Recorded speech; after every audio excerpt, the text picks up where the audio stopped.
Kinumpirma ng Armed Forces of the Philippines o AFP na 15 sundalo ang nasawi sa operasyon ng militar laban sa bandidong Abu Sayyaf sa Sulu kahapon.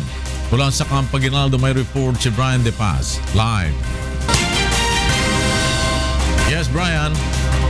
Lord, nagdadalamhati nga ang Armed Forces of the Philippines sa pagkasawi ng 15 sundalo mula sa 35th at 21st Infantry Battalion ng Philippine Army sa engkwentro sa pagitan ng 120 armadong miyembro ng Abu Sayyaf sa Sulu kahapon.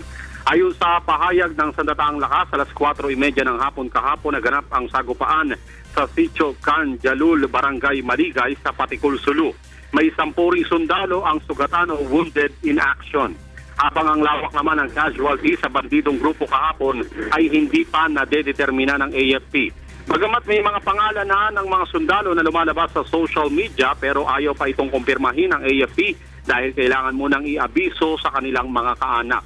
Sa kabila ng pagdadalamhati sa hanay ng AFP, sinabi ni AFP Chief of Staff Ricardo Visaya, hindi hihinto ang kanilang operasyon laban sa teroristang grupo.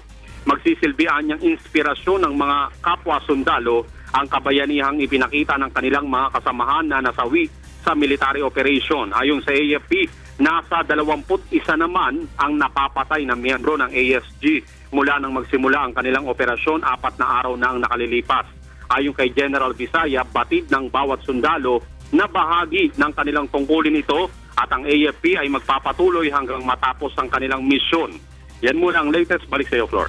Brian De Paz nagulat mula sa Camp Aguinaldo.